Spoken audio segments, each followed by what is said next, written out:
এরকম উপস্থাপন হয় কিনা?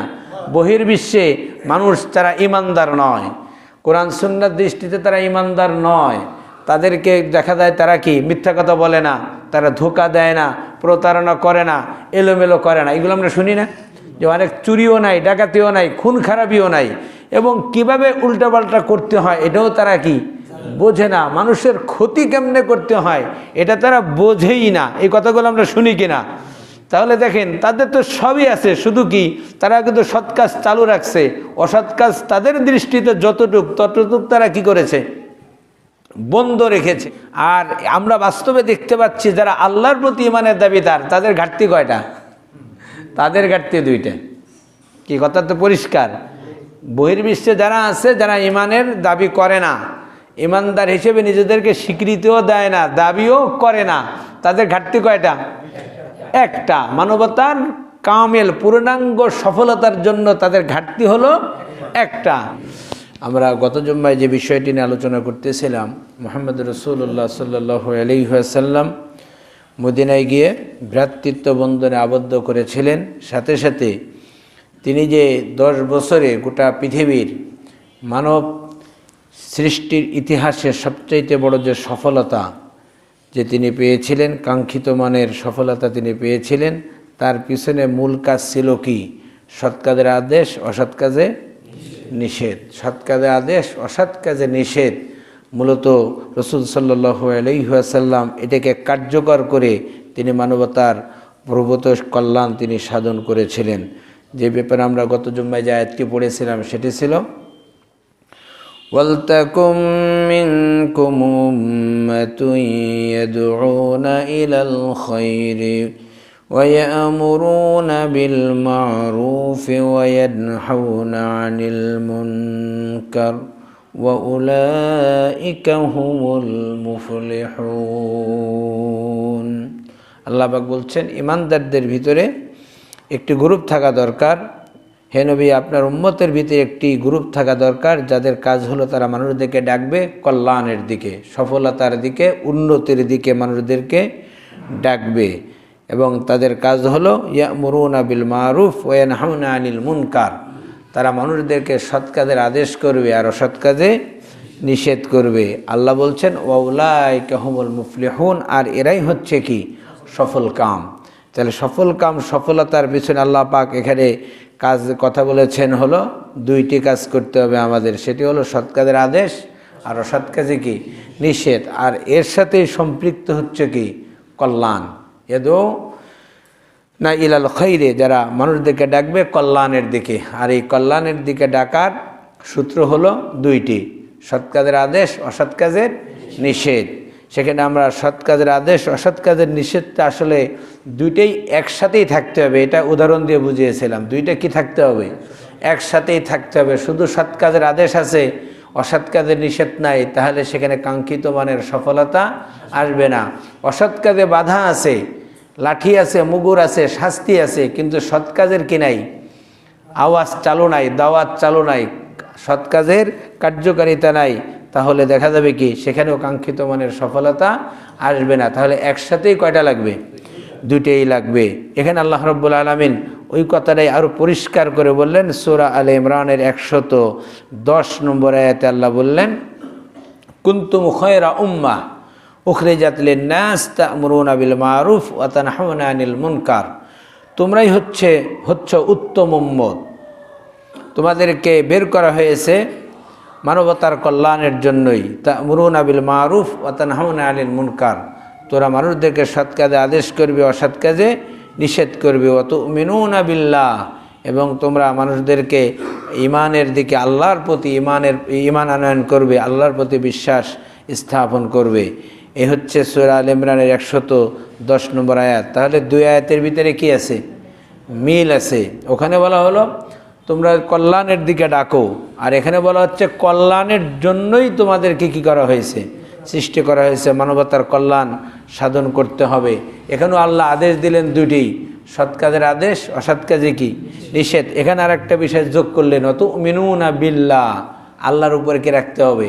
ঈমান রাখতে হবে, আল্লাহর উপরে বিশ্বাস স্থাপন করতে হবে। আজকে দেখুন বহির্বিশ্বের দিকে আমরা যারা যাই, আমাদের দেশে যে সমস্ত ভাইরা যান, তাদের বক্তব্য যখন শুনি, তাদের কথা যখন শুনি, তখন তারাই বলে এবং আমরাও বলতে বাধ্য হই, এই লোকগুলো যদি ঈমান আনতো, এদের যদি ঈমান থাকতো, তাহলে তারা জান্নাতে চলে যেত। এটা আপনাদের সামনে এরকম উপস্থাপন হয় কিনা? বহির্বিশ্বে মানুষ যারা ঈমানদার নয়, কোরআন সুন্নাহর দৃষ্টিতে তারা ঈমানদার নয়, তাদেরকে দেখা যায় তারা কি মিথ্যা কথা বলে না, তারা ধোঁকা দেয় না, প্রতারণা করে না, এলোমেলো করে না। এগুলো আমরা শুনি না যে অনেক চুরিও নাই, ডাকাতিও নাই, খুন খারাপিও নাই, এবং কিভাবে উল্টাপাল্টা করতে হয় এটাও তারা কি বোঝে না। মানুষের ক্ষতি কেমনে করতে হয় এটা তারা বোঝেই না। এই কথাগুলো আমরা শুনি কিনা? তাহলে দেখেন, তাদের তো সবই আছে, শুধু কি তারা কিন্তু সৎ কাজ চালু রাখছে, অসৎ কাজ তাদের দৃষ্টিতে যতটুক ততটুক তারা কি করেছে, বন্ধ রেখেছে। তাদের ঘাটতি কোন জায়গায়? অত মিনুনা বিল্লাহ, আল্লাহর প্রতি কি ঈমান, আল্লাহর প্রতি তাদের যদি ঈমান থাকতো, তাহলে তারা কিন্তু চরম সফলতা দুনিয়াতেও যেমনি তারা পাচ্ছে, আখিরাতেও তারা কি সফলতাই পেয়ে যেত। তাহলে তাদের ঘাটতি আছে কি? তুমিনুনা বিল্লাহ, আল্লাহর প্রতি ঈমান, এটা তাদের ঘাটতি। আর আমরা বাস্তবে দেখতে পাচ্ছি যারা আল্লাহর প্রতি ঈমানের দাবিদার, তাদের ঘাটতি কয়টা? তাদের ঘাটতি দুইটা। কি কথা তো পরিষ্কার। বহির্বিশ্বে যারা আছে, যারা ঈমানের দাবি করে না, ঈমানদার হিসেবে নিজেদেরকে স্বীকৃতিও দেয় না, দাবিও করে না, তাদের ঘাটতি কয়টা? একটা। মানবতার কামেল পূর্ণাঙ্গ সফলতার জন্য তাদের ঘাটতি হলো একটা। আর যারা ঈমানদার, তাদের ঘাটতি কয়টা? তাদের ঘাটতি হচ্ছে দুইটি। তারা সৎ কাজের আদেশও করে না, অসৎ কাজে কে বাধাও দেয় না। কিভাবে দেবে? সৎ কাজে আদেশ দিলে, সৎ কাজের কথা বললে তাদেরকে বিভিন্ন বিশেষণে বিশেষিত করা হয়, তাদেরকে কোনো ভাগে ফেলে দেওয়া হয়। অসৎ কাজে বাধা দিলে তাদেরকেও একইভাবেই কি বিভিন্ন সমস্যার সম্মুখীন করা হয়, এই জন্য তারা করে না। তাহলে কথাটা কি একবার পরিষ্কার? তো যারা বেঈমান বহির্বিশ্বে আছে, তারা সৎ কাজের কাজটা তাদের সমাজে চালু আছে। অসৎ কাজটার ব্যাপারে কি বলেছে একটু খেয়াল করেন। অসৎ কাজ বলতে তারা যেটুকু বোঝে, এইটুক থেকে তারা কি আছে? বিরত আছে। তাদের শুধু ঘাটতি হলো ঈমানের। আর আমাদের ঘাটতি কয়টা? আল্লাহ মাফ করে দিক, আমাদের ঘাটতি তিনটেরই। আমাদের ঘাটতি কয়টা? তিনটেরই। আমাদের ঈমানেরও ঘাটতি, আমাদের সৎ কাজেরও ঘাটতি, অসৎ কাজেরও কি ঘাটতি। আমাদের ঘাটতি তিন জায়গাতে আছে। কিভাবে? আমরা একটু একটু করে কি আলোচনা করলে বুঝতে পারবো যে আমাদের আসলে ঘাটতি আছে সৎ কাজের আদেশ আর অসৎ কাজের কি নিষেধের। এখন দেখেন, রাসূল সাল্লাল্লাহু আলাইহি ওয়াসাল্লাম এই সৎ কাজ আর অসৎ কাজকে ঘিরে গোটা মুসলিম উম্মাহকে তিন ভাগে ভাগ করেছেন। আমার রাসূল কয় ভাগ করছেন? অসৎ কাজের বাধা দেওয়াকে ঘিরে গোটা উম্মতকে রাসূল তিন ভাগে ভাগ করছেন। আমরা ওই হাদিস থেকে পাই, রাসূল বলছেন মান রাআ মিনকুম মুনকারান, আর এখানে আছে কি ওয়া তানহাউনা আনিল মুনকার, শব্দ দুটো কি একই। রাসূল বললেন তোমাদের কেউ যদি মুনকার কাজ দেখে তাহলে কি করবে? সে ফালিয়ুগাইয়িরহু, তাকে সে পরিবর্তন করে ফেলবে। তাকে সে পরিবর্তন করবে কিসের দ্বারা? বিয়াদি, হাতের দ্বারা পরিবর্তন করবে। ফাইন লাম ইস্তাতি, হাত দ্বারা পরিবর্তন করার সামর্থ্য যদি তার না থাকে, তাহলে ফাবি লিসানি, তাহলে সে জবান খুলবে, মুখের দ্বারা সে কী করবে? পরিবর্তন করার স্লোগান দেবে, পরিবর্তন করার বক্তব্য সে দেবে। ফাইন লাম ইস্তাতি, যদি সে মুখ দিয়ে বলারও সামর্থ্য না রাখে, তাহলে ফাবি কলবি, তাহলে সে অন্তরে অন্তরে কি করবে? পরিবর্তনের পরিকল্পনা গ্রহণ করবে। অন্তরে অন্তরে ঘৃণা নয়, অন্তরে অন্তরে পরিবর্তনের কি করতে হবে? পরিকল্পনা করতে হবে। রাসূল বললেন ওয়াজালিকা আযআফুল ঈমান, আর এটাই হচ্ছে কি দুর্বল ঈমানের পরিচয়। অন্য জায়গায় আছে, অন্য হাদিসের একাংশে আছে এই তিনটিও যার ভিতরে থাকে না, আমার রাসূল বলছেন তার ভিতরে যাররা পরিমাণ ঈমানও আর বাকি নেই। তাহলে এখানে রাসূল ভাগ করলেন কয়টা? তিনটা। একটা হলো হাতের দ্বারা পরিবর্তন, দুই নম্বরে মুখের দ্বারা পরিবর্তন, তিন নম্বরে মনে মনে পরিকল্পনা নিতে হবে পরিবর্তনের। এই তিনটে যদি না কারো ভিতরে না থাকে, রাসূল কি বললেন? তার ভিতরে ঈমানের কোনো অংশ নাই। একটু আগে যে বললাম যে আমাদের তিনটাতেই কি আছে? ঘাটতি আছে। ওখানে হাদিস থেকে মিলেন। আমরা হাতের দ্বারা পরিবর্তন করার যে ব্যাখ্যা আমরা পরে আসতেছি সেটাও করি না, মুখের দ্বারাও কি করি না, অন্তর দ্বারা পরিবর্তন করি না। এখন রাসূলের হাদিসের ব্যাখ্যায় কি দিবেন? যে এই তিনটার কোনোটাই যদি কারোর ভিতরে না থাকে তাহলে তার ভিতরে কি নাই? ইমানের কোনো অংশ নেই। আমাদের কিন্তু সৎ কাজে আদেশ আমরা দিতে পারি না, বাধাও দিতে পারি না, বলতেও পারি না, মনে মনে আমরা পরিকল্পনাও করি না, দুর্বল ব্যাখ্যা ঘৃণা করার তাও আমরা কি করি না। বরং দেখা যায় আমরা অন্যায় চালু হয়েছে, অন্যায় হচ্ছে, এতে আমাদের কি পরিবর্তন করার কোনো ফিকির কিন্তু আমাদের ভিতরে কাজ করে না। তাহলে রসুল সাল্লাল্লাহু সাল্লাম এই সৎ কাজের আদেশ অসৎ কাজের নিষেধকে ঘিরে উম্মাকে কয় ভাগে ভাগ করছেন? 3 ভাগে। এদিকে তাকালে আমরা কোন ভাগে আছি? আল্লাহ মাফ করে দিক, আমরা কোনো ভাগের ভিতরে কিন্তু নেই। এখন যদি আসেন যে এখানে একটা সবচেয়ে গুরুত্বপূর্ণ প্রশ্ন হলো আসলে মারুফটা কি আর মুনকারটা কি?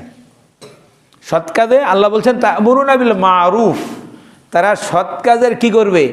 আমরা সবাই অনুবাদ করি সৎ কাজ, সৎ কাজের আদেশ করবে। ওয়া তানহাউনা আনিল মুনকার, অসৎ কাজে তারা নিষেধ করবে। তাহলে এখন এই দুইটা কাজ করার আগে জানার দরকার মারুফ কি আর মুনকার কি, এই দুটো আমাদের কি জানা দরকার। কারণ মারুফ মানে সৎ কাজ আর মুনকার হচ্ছে অসৎ কাজ, এটা হচ্ছে ব্যাপক অর্থবোধক। কারণ আমরা দেখতে পাই এই যে সৎ কাজ কোনটি, মারুফ কোনটি আর মুনকার কোনটি, এটাও নির্ধারণ করে দিবেন কে? আল্লাহ এবং তার রসুল। এর বাইরে আমি আপনি একটাকে সৎ কাজ বললেই সেটা সৎ কাজ হয়ে যাবে না। হবে কি বলেন? হবে। আর আমি আপনি বললাম এটা অসৎ কাজ, সেটা কি অসৎ কাজ? হতে পারে আংশিক, পূর্ণাঙ্গ সৎ মারুফ আর পূর্ণাঙ্গ মুনকার। এটা বলার পূর্ণাঙ্গ বলার অধিকার আছে কার? আল্লাহর। তিনিই জানেন কোনটা মারুফ আর কোনটা মুনকার। এই মারুফ এবং মুনকার সম্পর্কে আমাদের জানা দরকার। তাকান, মারুফের ব্যাপারে যাকে বলা হয় রঈসুল মুফাসসিরিন সাইয়্যিদ ইবনে আব্বাস রাদিয়াল্লাহু তাআলা আনহু, তিনি এটা ব্যাখ্যা দিয়েছেন মারুফের। যে ব্যাখ্যাটা আমাদের কাছে পছন্দ না হইলেও সঠিক, আমাদের কাছে ভালো না লাগলেও কি সঠিক। উনি প্রথমে বলছেন মারুফের প্রথম স্তর হচ্ছে লা ইলাহা ইল্লাল্লাহ, এই তাওহীদের কি দেওয়া? স্বীকৃতি দেওয়া, তাওহীদের ঘোষণা দেওয়া, লা ইলাহা ইল্লাল্লাহ। এটা হচ্ছে 1 নম্বরের মারুফ, একটি স্তর। 2 নম্বরে বললেন আল্লাহ রাব্বুল আলামিন মুহাম্মদুর রাসূলুল্লাহ সাল্লাল্লাহু আলাইহি ওয়াসাল্লামের উপরে যা নাজিল করেছেন সেটাকে কি দেওয়া? প্রথমে ওটা স্বীকৃতি নয়, প্রথমটা হচ্ছে সাক্ষ্য দেওয়া। প্রথমটা কি? লা ইলাহা ইল্লাল্লাহর সাক্ষ্য দেওয়া। আর দ্বিতীয়টা হচ্ছে কি? আল্লাহ যা নাজিল করেছেন তার কি দেওয়া? স্বীকৃতি দেওয়া। 3 নম্বরে তিনি বলেছেন আল্লাহ নাজিলকৃত বিষয় যে স্বীকৃতি দিলাম, এটাকে বাস্তবায়ন করার জন্য তার হাদিসের শব্দটা হচ্ছে জিহাদে অংশগ্রহণ করা। এটা তার শব্দ, হাদিসের শব্দ এটি। তাহলে উনি স্তর বললেন কয়টা মারুফের? একটা হলো লা ইলাহা ইল্লাল্লাহ, এ তাওহীদের কি দেওয়া? সাক্ষ্য দেওয়া। 2 নম্বরে কি? আল্লাহর কোরআনের যে নির্দেশগুলো আল্লাহ দিয়েছেন, আদেশ নিষেধ যা আছে কোরআনে আল্লাহ যা নাজিল করেছেন সেগুলোকে কি দেওয়া? স্বীকৃতি দেওয়া। আর 3 নম্বরে হচ্ছে এই স্বীকৃত যেগুলো আমরা দিলাম, এটা যদি কোথাও কার্যকর না থাকে, কোথাও যদি বাস্তবায়ন না থাকে, এটাকে কার্যকর বাস্তবায়ন করার জন্য ময়দানে কি থাকা? তৎপর থাকা, ময়দানে কাজের ভিতরে থাকা, এর নাম হচ্ছে কি? মারুফ। এই 3টার সমন্বয় দিয়ে তিনি বলেছেন কি? মারুফ। আজকে আমাদের নিকটে লা ইলাহা ইল্লাল্লাহ যে তাওহীদ, এই তাওহীদের সাক্ষ্য দেওয়া, এটাকে আমরা মারুফ ভালো কাজ মনে করে নিয়েছি। কিন্তু আল্লাহ পাকের কালামের যে স্বীকৃতি দেওয়া, সত্যিকার অর্থে স্বীকৃতি দেওয়া, এই স্বীকৃতি কি আমাদের আছে? এই কোরআনে যা নাজিল করেছেন তার ভাষ্যে পুরাটাকেই কি দেওয়া? স্বীকৃতি দেওয়া। এই পুরাটাকে স্বীকৃতি দেওয়া মানে কি? কোরআনের কোনো একটা ভালো লাগলে সেটা স্বীকৃতি দেব, যেটা ভালো লাগবে না সেটা স্বীকৃতি দেব না, যেটা ভালো লাগবে সেটা মেনে চলবো, যেটা ভালো লাগবে না সেটা মেনে চলবো না। এর নাম নাকি স্বীকৃতি? আমাদের স্বীকৃতি অবস্থা বাস্তবে কি? তাই তো, বাস্তবে কি তাই না? কোরআনের নাজিলকৃত বিষয়ের স্বীকৃতি আমরা এনেছি, আমরা ঈমান এনেছি। আমানতু বিল্লাহি ওয়া মালাইকাতিহি ওয়া কুতুবিহি, আল্লাহর কিতাবের প্রতি আমাদের ঈমান আছে, মানে আমরা কিতাবকে কি দিলাম? স্বীকৃতি দিলাম। এ কি বাইসে বাইসে না সবটুক? কোরআনের ভাষা কিন্তু আল্লাহ বলছেন যে কি? কিতাবের প্রতি ইমান, তার মানে পুরা কিতাবের প্রতি কি রাখতে হবে? ইমান আনতে হবে, স্বীকৃতি দিতে হবে। এখন স্বীকৃতি কাকে বলে? আমার ব্যাখ্যায় যদি কারো প্যাচ লাগে, কারো সন্দেহ হয়, তাহলে আমাকে সংশোধন করে দিবেন। স্বীকৃতি মানে আমি এটা কি করেছি? পুরাটা মেনে নিয়েছি আমি। আচ্ছা, কেউ স্বীকৃতি দেওয়ার পরে, খেয়াল করেন, স্বীকৃতি দেওয়ার পরে যে তার এন্টি কাজ করে, তার স্বীকৃতি কি থাকে?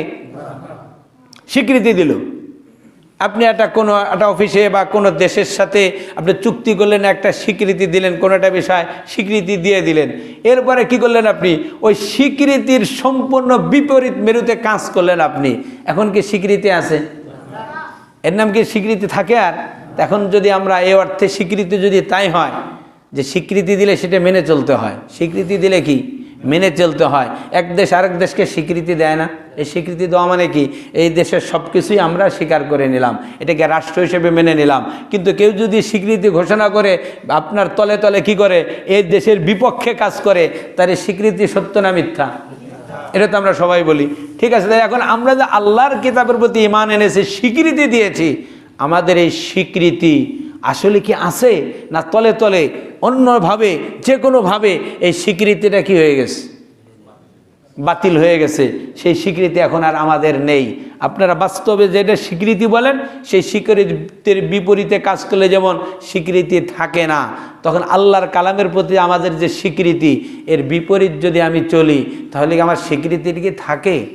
স্বীকৃতি কিন্তু আমার থাকে না। এখন আপনি কয়টা উদাহরণ দেবেন যে এই স্বীকৃতি নষ্ট, এই স্বীকৃতি নাই, এই স্বীকৃতি এলোমেলো? এটা কি গুণে বলা যাবে? না আল্লাহ মাফ করে দিক, অধিকাংশ ক্ষেত্রে আমরা অস্বীকৃতিতে আছি।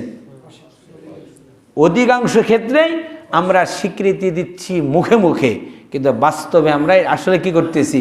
এই স্বীকৃতির বিপরীতে, স্বীকৃতির অমান্য করার যে কাজগুলো, সেই কাজগুলোই কিন্তু আমরা কি করছি বাস্তবে। তাই তিনি বললেন, তৃতীয় নম্বরে বললেন, স্বীকৃতি কার্যকর না থাকলে সেটাকে করার কি করা? ব্যবস্থা করা। এর নাম কি? মারুফ। তাহলে মারুফটা শুধুমাত্র সৎ কাজ, কিছু ভালো কাজের নাম কিন্তু কিনা মারুফ না, অনেক ব্যাপক অর্থে তিনি মারুফের ব্যাখ্যা করেছেন। এখন আসুন, এই যে মারুফ, আমরা ইবনে আব্বাস রাদিয়াল্লাহু তাআলা আনহু ব্যাখ্যা দিলেন, সৎ কাজের আদেশ, অসৎ কাজের কি নিষেধ। এখন মুনকারগুলো কি, এটাও তো আমাদের জানা দরকার। আজকে এই মুনকার, এটা ওই আল্লাহ এবং তার রাসূল সাল্লাল্লাহু আলাইহি ওয়াসাল্লাম ব্যাখ্যা দিবেন। আমাদের ব্যাখ্যা কিন্তু সেটা মুনকার হবে না, আমাদের নিজ মন মতো হবে না। যেমন দেখেন, এর আগে আমি বলেছি, এটাকে কি বলে? আল্লাহ মাফ করে দাও, এই যে সমকামিতা, সমকামিতা এটা আল্লাহর দৃষ্টিতে কি? জি, মুনকার। আল্লাহর দৃষ্টিতে কি? মুনকার, এটা হারাম। মদ আল্লাহর দৃষ্টিতে এটা কি? হারাম, মুনকার। ব্যভিচার এটা আল্লাহর দৃষ্টিতে, রসুলের দৃষ্টিতে, কোরআন সুন্নাহর দৃষ্টিতে মুনকার, এটা হারাম। এখন আপনার দেখেন, যেটা ইতিহাস সত্যই তো বলছি, ভারতের মতো মহারাষ্ট্রে সমকামিতা রাষ্ট্রীয়ভাবে তারা আইনের মাধ্যমে কি দিল? স্বীকৃতি দিয়ে দিল। আরও এরকম বিভিন্ন পৃথিবীর দেশে এটাকে কি করা হয়েছে? আইনের মাধ্যমে স্বীকৃতি দেওয়া হয়েছে। রাষ্ট্রীয় আইনের মাধ্যমে স্বীকৃতি দেওয়া মানে তারা তো ভালো কাজ। পৃথিবীতে কেউ খারাপ কাজ কি অনুমতি দেয়? আমার জানা মতে খারাপকে কেউ কি দেয় না, অনুমতি দেয় না। ভালোকেই কি দেয়? অনুমতি দেয়। তবে হ্যাঁ, যার যার বুঝের কারণে কারো কাছে যেটা ভালো, সেটা অন্যের কাছে কি খারাপ, অন্যের কাছে খারাপ, আর একজনের কাছে কি ভালো। এখানে এই জন্য বলছিলাম যে মারুফ এবং মুনকার এর ফাইনাল বলবেন কে? আল্লাহ এবং তার রসুল। কোনটা মারুফ, কোনটা মুনকার, এটা বলার রাইট আল্লাহ এবং তার কি রসুলের। আমি আপনি খুশি খুশি এটা মেনে নিলাম, ভালো লাগলো, আমার কাছে ভালো, এই জন্য এটা মারুফ। আমার কাছে ভালো লাগলো না, তাই মুনকার, এর নাম কিন্তু নয়। এখন দেখেন, আল্লাহ বললেন হারাম, রসুল করলেন হারাম, ইসলাম বলল মুনকার। 40 কোটি লোকের দেশে তারা কি করে ফেললো? অনুমতি দিয়ে দিল। তার মানে কি? আমাদের দৃষ্টিতে মারুফ মুনকার নয়। এরকম মদের কথা বলেন, মদ এটা আল্লাহর কাছে কি হারাম। এখন কোনো দেশে যদি বলে 100 জন যদি কোনো এলাকায় আবেদন করে, সেই জায়গায় অনুমতি আছে। 100 জন যদি আবেদন করে কোনো এলাকায়, সেখানে অনুমতি আছে। এই অনুমতি দিলেই কি হালাল হয়ে যাবে? না, হয়তো তাদের কাছে এটা ভালো মনে হয়, কিন্তু আল্লাহর কাছে কি না, হালাল না, আল্লাহর কাছে ভালো না। এই জন্য বলছিলাম মারুফ এবং মুনকার এটা আমি আপনি বললে হবে না, এটা আসতে হবে কার থেকে? আল্লাহর থেকে এবং রসুলের থেকে।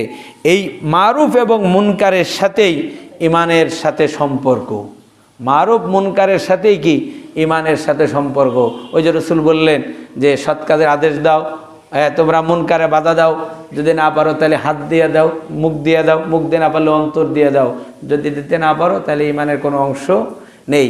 এটা যদি আমরা অনেকগুলো ঘটনা দেখে তাকান, আল্লাহর ওলি, আল্লাহর বুজুর্গ, এটা বিভিন্ন মসজিদের খুতবাতেও লেখা আছে এই হাদিস যে জিবরাইল আলাইহিস সালামকে আল্লাহ পাঠালেন, যাও অমুক এলাকা ধ্বংস করে দিয়ে আসো, যাও ধ্বংস করে দিয়ে আসো।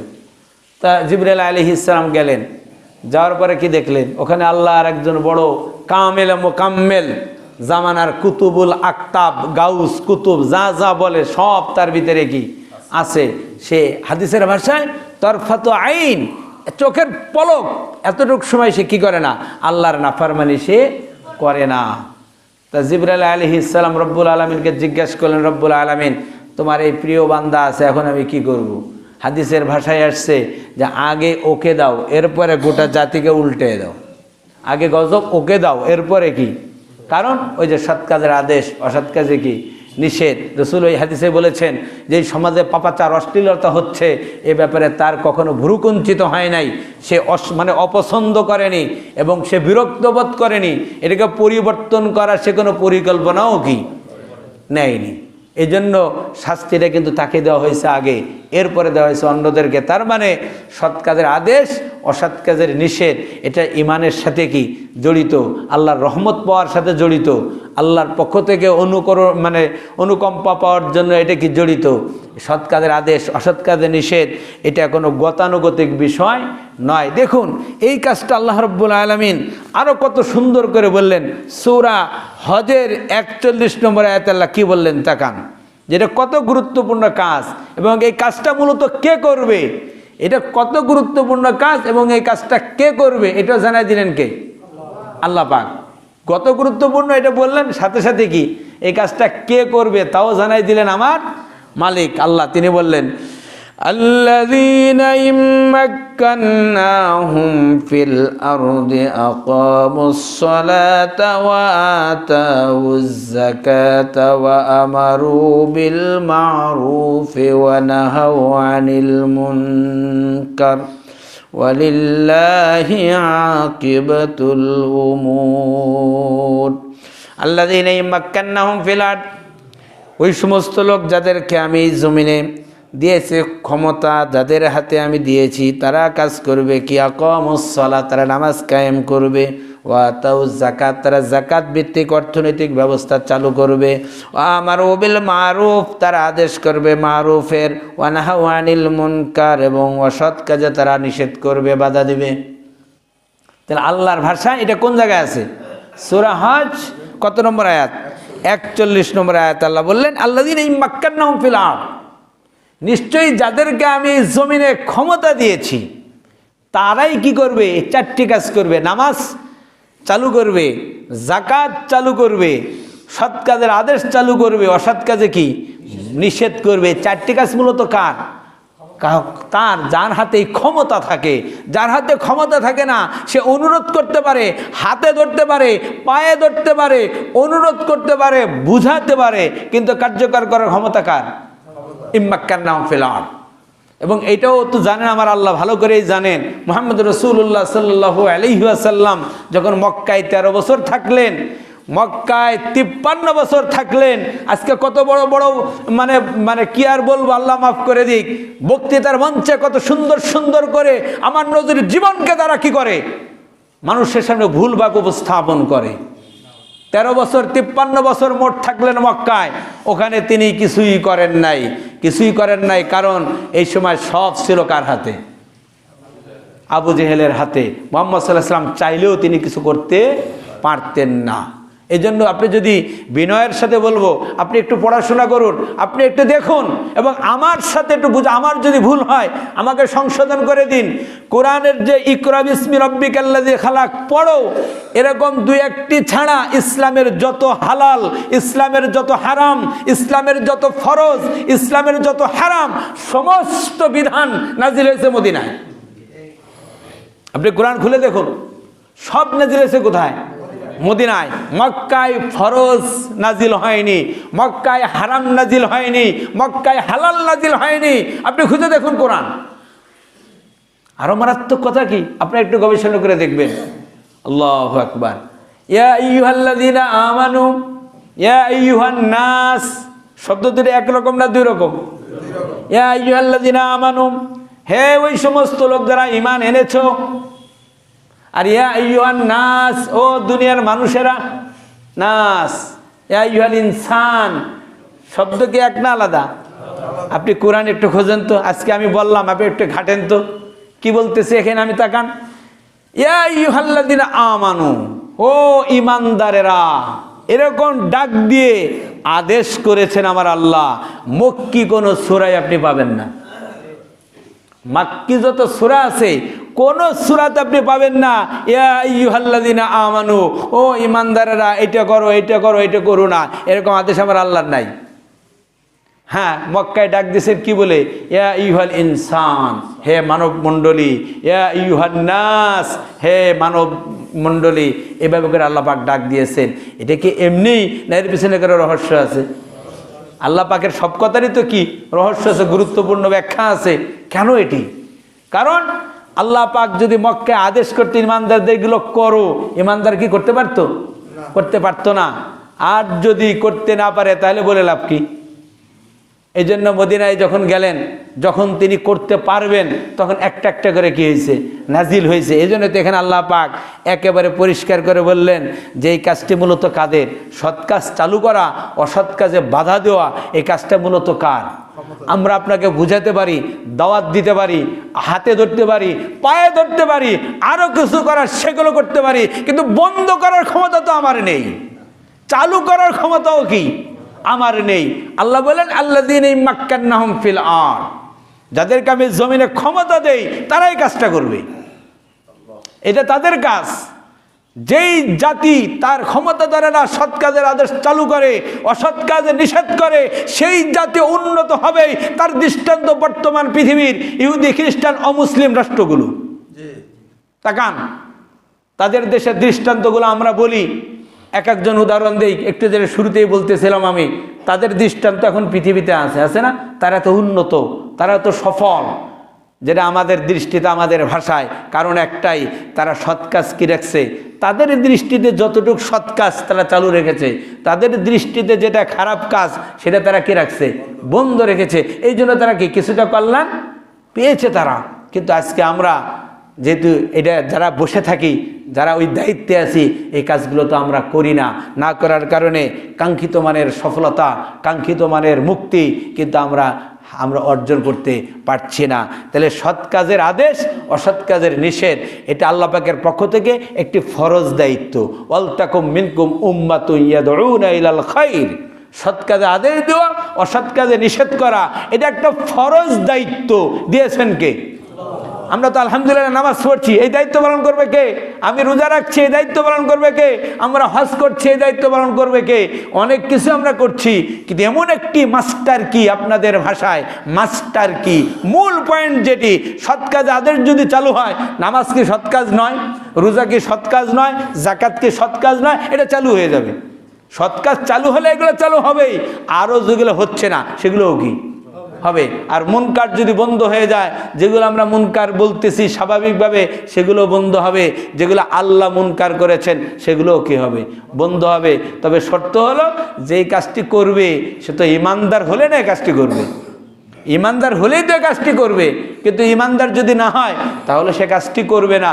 আপনি আমি যতই লেবেল লাগাই, আমি আপনি যত সুন্দরী বলি, আল্লাহর ভাষায় আমাদেরকে ইমানের সাথে মিলতে হবে, রসুলের হাদিসের ভাষায় ইমানের সাথে কি করতে হবে, মিলতে হবে। তাই আসুন আমরা সৎ কাজ কি, মারুফ কাকে বলে এটাও জেনে নেই, আর মুনকার কাকে বলে এটাও জেনে নেই। আমরা আমাদের অবস্থান থেকে, যার যার অবস্থান থেকে আমরা এই মারুফের সাথে থাকি, মুনকারের বিপক্ষে অবস্থান নেই, এবং যারা পরিবর্তন করবে এমন লোকদের সাথে আমরা নিজেদেরকে সম্পৃক্ত করি। আল্লাহ তৌফিক দান করুন, আমিন। ওয়া আখির দাওয়ানা আনিল হামদুলিল্লাহি রাব্বিল আলামিন। আসসালামু আলাইকুম ওয়া রাহমাতুল্লাহি ওয়া বারাকাতুহু।